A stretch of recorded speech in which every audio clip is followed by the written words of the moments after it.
안녕하세요. 비행이론 강의를 수강해 주신 여러분 환영합니다. 이번 시간에는 무인 동력장치 4종 중 무인 멀티콥터의 항공역학과 구조, 분류 방법에 따른 종류와 조종 방법에 대해서 학습하도록 하겠습니다.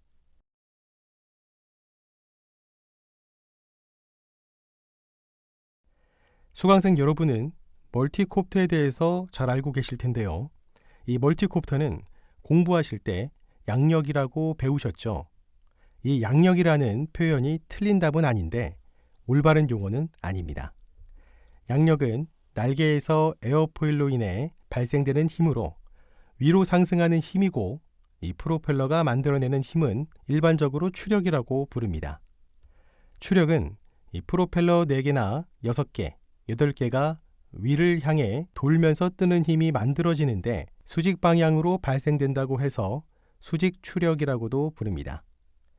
따라서 멀티콥터는 양력이 아닌 추력으로 이동한다고 보시면 되겠습니다.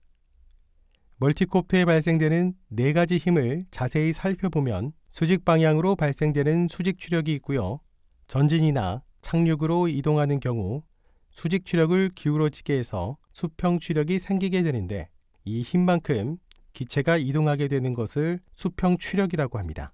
수평 추력이 발생하면 항상 그 추력을 방해하는 방해 요소가 있는데요. 그 요소를 항력이라고도 하고요. 중력은 지구가 잡아당기는 힘입니다. 이륙이라고 하는 것은 수직 추력이 중력보다 큰 힘으로 발생되도록 프로펠러를 회전시키면서 수직 추력 자체가 중력보다 크니까 기체가 위로 뜨게 되는 것을 말합니다. 그리고 추력과 중력이 같은 상태가 되면 호버링 상태가 되어서 올라가지도 내려가지도 않는 상태가 됩니다. 여기서 수직 추력을 조금 기울이면 수평 추력이 생기는데, 수평 추력이 생기는 만큼 앞으로 혹은 왼쪽으로 이동하게 되면 그 힘을 방해하는 항력이 생깁니다. 수평 추력이 항력보다 크면 점점 빨라지면서 앞으로 전진하게 되고, 같으면 일정한 속도로 전진하게 됩니다. 비행체 운동을 살펴보면 말씀드렸던 것과 같이 수직 추력이 기울어지게 하기 위해서는 커브 같은 경우 전진하기 위해 뒤쪽 프로펠러의 회전수가 더 빨라져야 하겠죠. 그럼 뒤쪽은 추력이 더 크고 앞쪽은 상대적으로 작으니까 기체는 기울어지겠죠. 앞으로 기울어지는 만큼 수직 추력이 기울어지면서 수평 추력이 생기고 앞으로 가게 되는 겁니다. 그림에서 보시는 빨간 부분이 기체의 전방입니다. 선회 같은 경우에는 회전하는 물체로 인해 힘이 발생되어 그 힘의 영향을 받는 비행체에 대해 회전 방향의 토크라는 것이 발생하는데요. 반대쪽으로 프로펠러가 아닌 몸체가 움직이려고 하는 힘이 발생되어 자선회하고자 하는 경우에는 오른쪽으로 회전하는 프로펠러의 회전수를 빠르게 합니다. 그러면 몸체는 왼쪽으로 선회하려고 하죠. 이러한 방식이 좌선회되는 원리이고요. 위에서 봤을 때 왼쪽으로 돌면, 즉 시계 방향으로 빠르게 회전하면서 좌선회가 되고, 반시계 방향으로 빠르게 회전하면 우선회가 됩니다. 이렇게 비행체 운동의 3가지를 살펴봤습니다. 다음은 토크, 반토크에 대해서 설명드리겠습니다.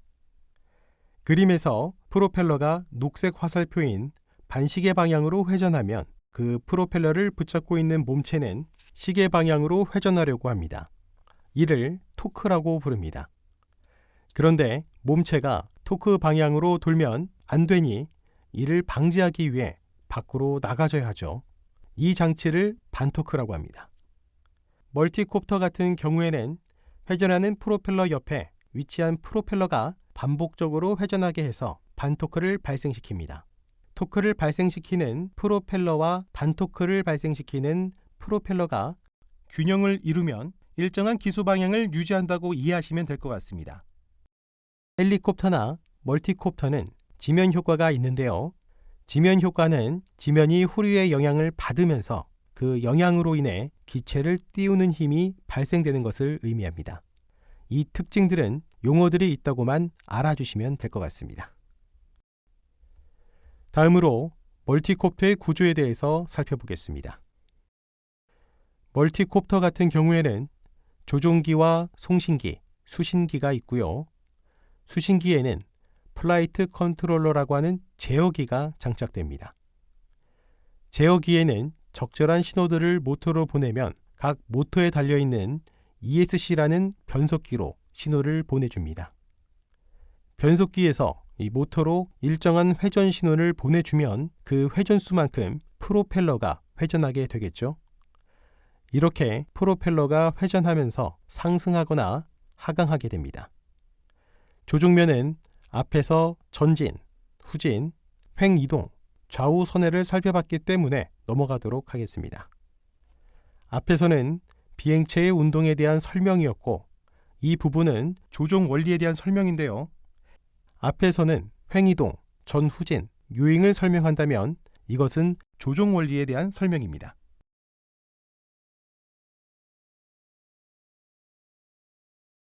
멀티콥터 기체의 형상별로 분류하면 트라이콥터, Y6 헥사콥터, 쿼드콥터, X8 옥토콥터, 헥사콥터, 옥터콥터로 나눌 수 있습니다. 프로펠러의 개수 및 형상에 따라 분류할 수도 있고요. 트라이콥터는 프로펠러가 3개, 쿼드콥터는 4개, 헥사콥터는 6개, 옥토콥터는 8개입니다. 이 중 프로펠러가 3개씩 Y 형태로 아래 위로 이중으로 달린 것을 Y6 헥사콥터, 프로펠러 8개가 X 형태로 이중으로 달린 것을 X8 옥토콥터라고 말합니다. 멀티콥터 조종기에 대해서 살펴보겠습니다. 멀티콥터 조종기는 비행기와 똑같습니다. 다만 엘리베이터 전진, 후진이 다른 형식입니다. 비행기는 엘리베이터 상승 하강이었는데 멀티콥터는 전진, 후진형으로 되어 있습니다. 이외에는 스로틀 고속, 저속, 에일로론 좌우, 러더 좌우가 모두 동일하며 비행기와 마찬가지로 모드 1, 모드 2로 나누어져 있습니다. 역시 모드 1과 모드 2는 엘리베이터와 스로틀이 반대로 위치해 있고 러더와 에일로론은 같은 위치에 있습니다. 명칭과 기능 역시 비행기와 똑같은데요. 보시는 명칭들을 잘 기억해 두시면 도움이 될 것 같습니다. 각 기능들은 기체별로 설정하는 법이 다르기 때문에 자신의 기체가 어떤 기능을 가지고 있고 세부적인 설정법은 어떻게 되는지 개별적으로 숙지하셔야 합니다. 이번 시간에는 기능에 대한 용어 정도만 이해하셔도 될 것 같고요. 개념 정도로만 설명을 드리자면 처음 이륙한 장소를 홈 포인터라고 부르는데 이륙한 장소만 홈 포인터로 설정되면 문제가 있을 수 있습니다. 어떤 문제냐 하면 기체를 멀리 보내고 조종자가 함께 움직이는 경우 움직이는 도중에 RTL이라든지 RTH로 처음 이륙했던 장소로 내리려고 하면 조종자도 함께 따라가야 하기 때문에 이 조종기를 들고 있는 위치로 계속 홈 포인터 위치를 잡는 경우도 있습니다. 이렇듯 홈 포인터는 설정에 따라 다르다는 것을 알고 계시면 좋을 것 같습니다. 거리 제한 설정은 몇 미터 이상으로는 기체를 보내지 않겠다라고 설명드릴 수 있는데요. 기체가 작기 때문에 조종하다 보면 나도 모르게 멀리 보낼 수 있기 때문에 자세도 잘 안 잡히고 추락할 위험이 있어 이 기능을 통해 거리 제한을 설정하는 것입니다. 최대 고도 설정 또한 마찬가지로 몇 미터 이상으로 올라가지 않도록 설정하는 것이고요. RTH와 RTL은 같은 용어인데 Return to Home 약자입니다. 기체에 문제가 생겼을 때 자동으로 이 기능이 작동될 수도 있고 의도적으로 조종기에 스위치를 조작해 기체를 이륙 위치나 홈 포인트로 이동시킬 수 있습니다. 개인 설정은 조종기와 기체의 반응도, 감도를 설정하는 것입니다. 초급자의 경우 이 기능은 건드리지 않는 것을 권하고요.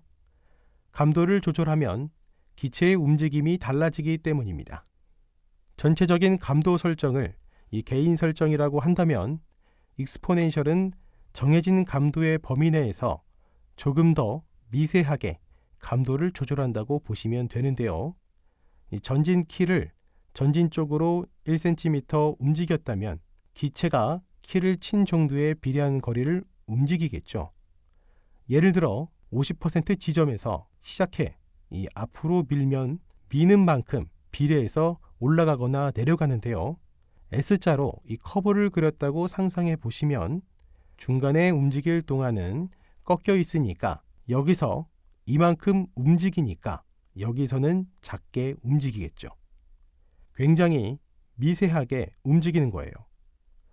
전체 움직임의 양은 아래 위에서 같아도 중간에서는 미세하게 움직이는 거죠. 만약 중간에서 예민하면 익스포넨셜을 조금 둔하게 할 수 있고요. 스틱을 쳤는데 한참 후에 반응하면 너무 둔하다는 것이겠죠. 이런 경우에는 이런 식으로 움직이는 거예요. 중간에서 조금만 쳐도 기체의 움직임은 커지는 거죠. 통신 두절 설정은 페일세이프 설정과 비슷한데 이 통신이 두절되면 RTH 기능을 작동시켜라. 그 자리에서 호버링 해라. 그 자리에 착륙해라와 같은 설정을 할 수 있습니다. 전후진 센서는 기체에 따라 전방 또는 후방, 좌우측 혹은 위아래까지 이 센서를 장착한 기체들이 있습니다. 레이더 센서 같이 전방에 물체가 있으면 부딪히지 않도록 피하거나 정지시키는 기능을 온오프 할 수 있는 겁니다. 스틱 모드 설정은 조종기 스틱 모드를 1, 2로 많이 쓰는데 일반적으로 조종기에서 4가지 모드를 지원할 겁니다. 자신이 사용하는 조종기 스틱의 모드로 설정하면 되고요. 저전압 경고 설정도 이 페일쉐이프 기능과 비슷한데 저전압 경고 기능이 활성화하는 시점을 설정하는 겁니다. 배터리가 30% 남았을 때 워닝 해주고 5%로 남으면 RTH로 돌아와라. 이런 형식의 설정을 할 수 있는 겁니다.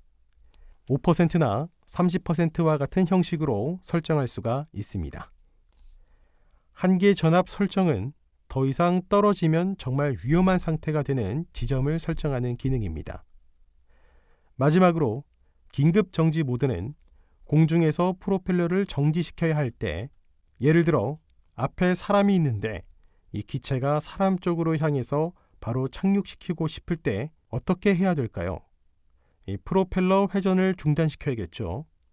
그런데 공중에 이륙해 있으면 조종기에 따라 다르긴 하지만 회전을 멈추지 않아요. 이 착륙이 되어 있어야만 프로펠러 회전을 중단할 수 있기 때문에 강제로 공중에서 회전을 멈출 수 있도록 하는 기능입니다. 포커키를 치게 해서 회전을 멈춘다든지 하는 방법들이 있습니다. 다음으로 조종 방법에 대해 알아보겠습니다. 전진, 후진하는 경우에는 엘리베이터 스틱을 밀거나 당기면 되는데요. 엘리베이터 스틱을 밀어주면 고정익 비행기의 경우에는 하강하게 되는데 멀티콥터는 전진하고 엘리베이터 스틱을 당겨주면 고정익 비행기는 상승하지만 이 멀티콥터는 후진합니다. 횡진의 경우는 고정익 비행기와 동일하게 에일러론 스틱을 좌로 이동하면 좌횡진, 에일러론 스틱을 우로 이동하면 우횡진하고요. 러더 스틱을 왼쪽으로 치면 좌선회하고 우측으로 치면 우선회합니다. 상승 하강은 스로틀 스틱을 위로 하면 상승, 아래로 하면 하강하고요. 다음으로 비행 모드에 대해서 살펴보겠습니다. 이 자세 제어 모드는 기체의 자세를 자동으로 유지하고 조종자가 기체의 위치를 조종하는 모드입니다. 만약 이 상태에서 바람이 불면 바람의 방향에 따라 밀려나겠죠. 위치 제어 모드는 GPS가 활성화되어 자세가 제어되는 동시에 위치까지 유지하는 겁니다. 수동 모드는 비행기와 동일하게 이 제어기의 간섭 없이 조종자가 조종하는 대로 움직이는 모드인데요. 수동 조절이 굉장히 어렵기 때문에 연습을 많이 해야겠습니다. 페일쉐이프 역시 앞에서 설명한 바와 동일한데요. 이 페일쉐이프는 조종기마다 다르기 때문에 설정 순서 및 방법을 기체별 매뉴얼을 확인하여 설정해 주시면 될 것 같습니다. 무인 멀티콥터의 비행 전 점검은 이 무인 비행기의 비행 전 점검과 유사합니다. 이 비행 전 공역을 확인하고 기상 상태를 확인하고 조종자 준수사항 확인 및 미션 계획 수립, 이 기체 점검을 하면 됩니다. 기체 점검은 일반적으로 1번부터 4번의 순서대로 진행하는데 기체에 따라 이 반대 방향으로 진행해도 되고요. 모터라든지 풀업이라든지 붐대, 기체 상태, 기체의 상하부 크랙 등 안전을 위한 점검을 진행하면 됩니다. 첫 번째, 기준 모터, 2번 모터, 프롭, 붐대, 기체 전방부, 상부 등 점검. 두 번째, 3번 모터, 4번 모터, 프롭, 붐대, 기체 좌측부, 랜딩 기어 등 점검. 세 번째, 5번 모터, 6번 모터, 프롭, 붐대, 기체 후방부 등 점검. 네 번째, 7번 모터, 8번 모터, 프롭, 붐대, 기체 우측부, 랜딩 기어 등 점검입니다. 다음으로 배터리 점검 상태는 송신기 전압을 확인한 후 주 전원용 배터리 전압을 확인합니다. 이 전원 인가는 송신기 전원을 먼저 켠 뒤 주 전원을 연결하는 순서로 진행합니다. 전원을 끌 때는 반대로 반드시 주 전원을 먼저 분리하고 송신기 전원을 꺼주면 됩니다. 그런데 간혹 반대로 조작해야 하는 경우가 있습니다. 비행할 때마다 이 송신기, 수신기를 페어링하는 경우에는 수신기를 먼저 켜고 송신기를 켜야 하기 때문에 매뉴얼에 따라서 진행해야 한다는 점 꼭 기억하시면 좋을 것 같습니다. 조종 상태 점검은 멀티콥터의 경우 지면에서는 크게 의미가 없고요. 이륙하고 난 뒤 전, 후, 좌우를 살피고 좌선회, 우선회까지 확인하시면 됩니다. 사실 이것도 조금 애매한 게 이륙하는 시점에서 벌써 조종면에 대한 점검이 다 이루어진다고 볼 수 있는데요. 초급자들은 점검 없이 확 올려버릴 수도 있으니 참고해 주시기 바랍니다. 통신거리 테스트는 레인지 체크 모드를 활성화시켜서 일정한 거리에서 조작되는지 체크하면 됩니다. 이륙 전 점검은 풍향이라든지 풍속이라든지 체크하는 부분들이 비행기와 똑같죠. 태양의 위치, 비행 공역 시야 확보, 전후 좌우 장애 요소 확인이 있습니다.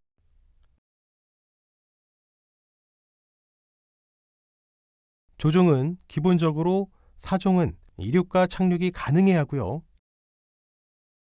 전진 후진은 12시 지점을 갔다가 호버링 지점까지 오고 삼각 비행까지 하고